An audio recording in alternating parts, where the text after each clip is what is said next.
T-Bone Grady, real name Raymond Kenney, is often thought of by players as simply a hacker you find later in the game, someone who helps Aiden. But his backstory and role in Watch Dogs 1 run much deeper and are central to the moral core of the game.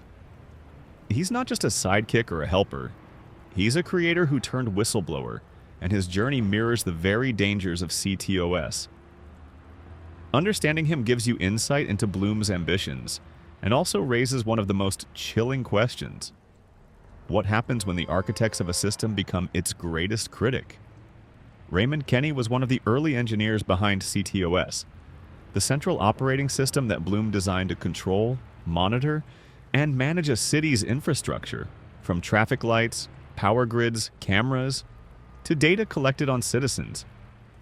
But Kenney wasn't just another employee. He warned from pretty early on that ctOS was too invasive, too powerful, and likely to be used for widespread surveillance. He foresaw a future where, under the guise of public safety and efficiency, the system would become something else, a tool for total control. His conscience made him a threat. This is underscored by his most famous action, the Northeast blackout of 2003, which is part of Watch Dogs lore. According to the timeline, he manipulated a Bloom facility in Ohio to provoke a blackout, which led to several deaths but also exposed ctOS's dark potential.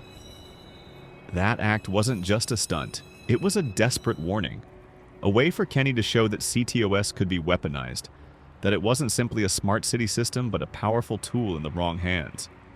Fast forward to the events of Watch Dogs 1. Kenney lives off the grid under the alias T-Bone Grady.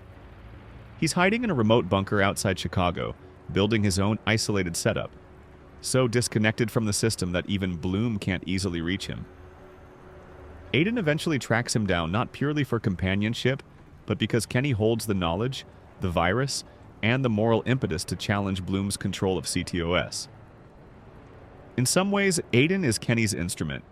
He needs someone bold enough to plant a virus into Bloom's database to erase Kenney's identity so that Kenney might safely return to the system he helped build. But as a critic, not a servant. When Aiden infiltrates Bloom HQ to upload Kenney's virus, he's not just performing a hack. He's helping Kenney rewrite his legacy. It's a very symbolic moment. The creator of ctOS uses his own creation, manipulated by Aiden, against the company that betrayed him. Kenney wants to erase himself from the system, but not just to hide. He wants to break his ties and reclaim his autonomy. He doesn't want to be a weapon of ctOS anymore. He wants to be a conscience.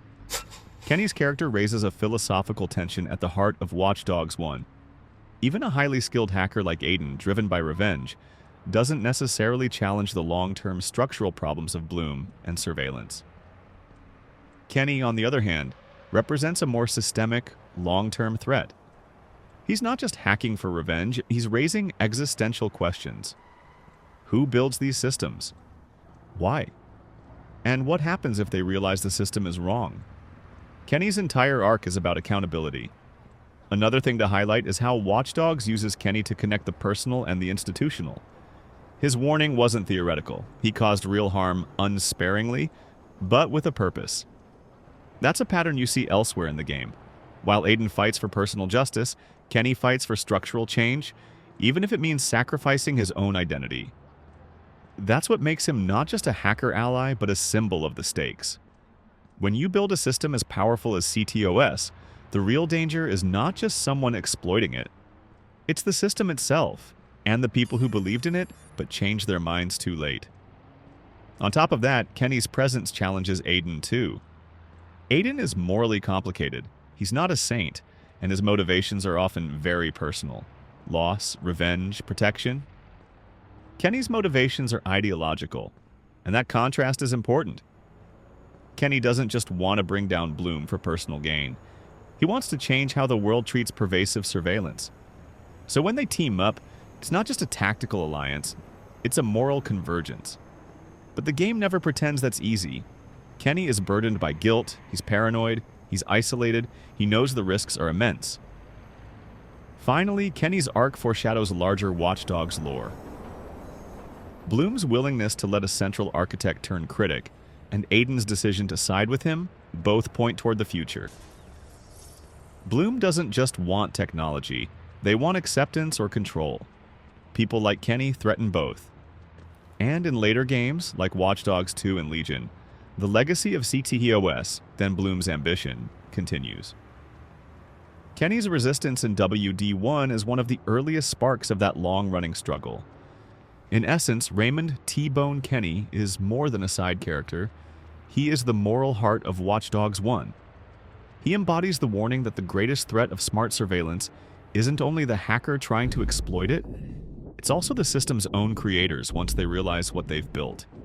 His journey reminds players that technology itself isn't neutral, and that those who design it bear responsibility, even if the world doesn't listen until it's almost too late.